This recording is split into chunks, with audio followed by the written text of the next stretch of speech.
Nobody knew where it came from.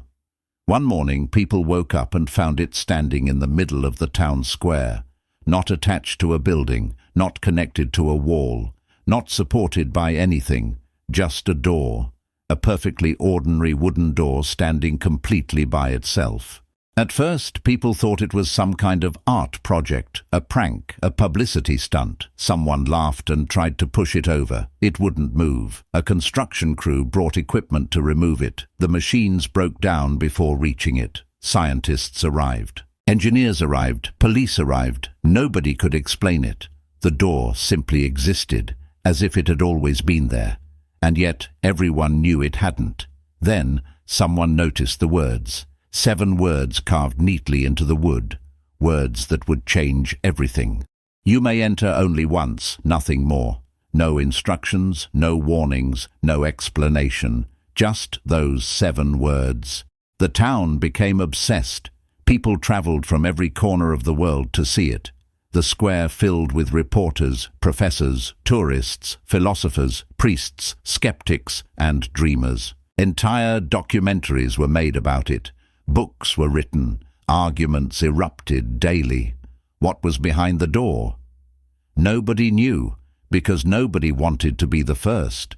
Everyone was afraid of wasting their one chance. What if it led to paradise? What if it revealed every answer in the universe? What if it showed you the future? What if it showed you the truth? Years passed. The door remained untouched, waiting.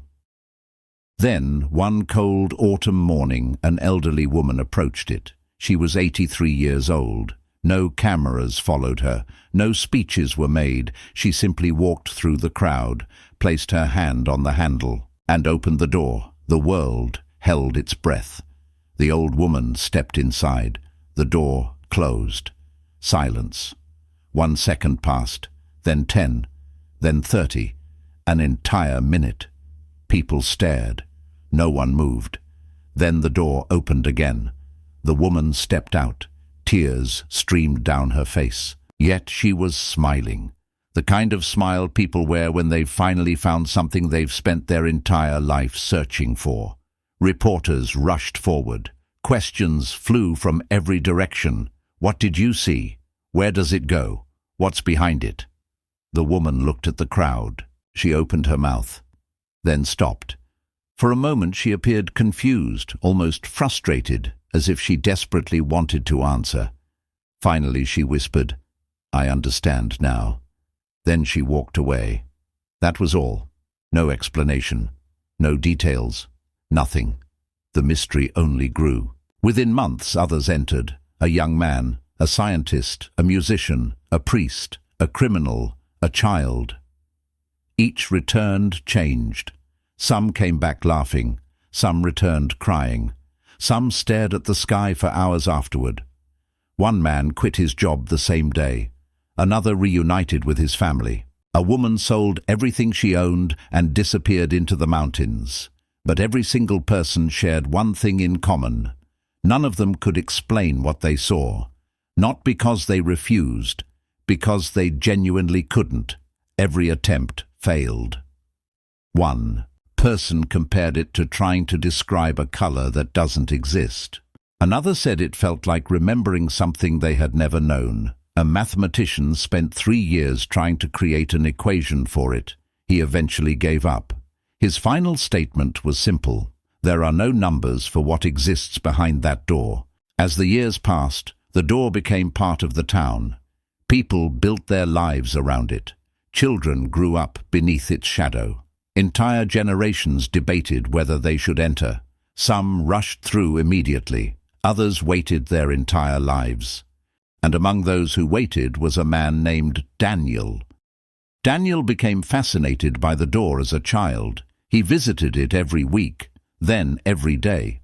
By the time he turned 40, he had spent more time thinking about the door than almost anything else. His friends entered, his parents entered, his wife entered. Everyone told him the same thing afterward. "I can't explain it." Every year Daniel planned to go through. Every year he changed his mind. What if next year was the right time? What if he wasn't ready? What if he wasted it? The door wasn't going anywhere, or so he thought. Then one morning he noticed something. The wood looked older, the handle seemed worn. Tiny cracks had appeared across its surface. For the first time in decades, the door looked as though it were aging.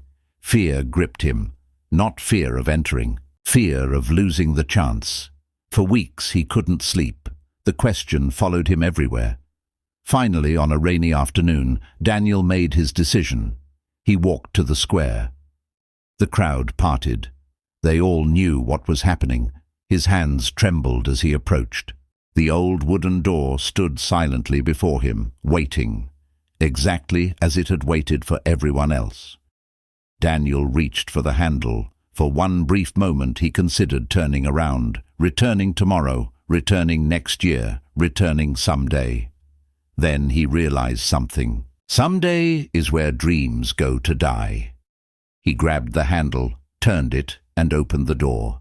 A brilliant light poured out, not blinding, not painful, warm, familiar, as though it had been waiting for him his entire life. Daniel stepped forward, crossed the threshold, and vanished. The door closed behind him. What he saw there has never been recorded.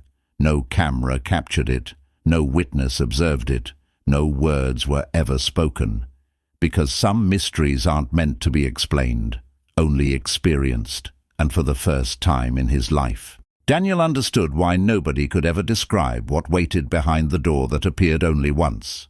This is the curiosity engine, powered by curiosity.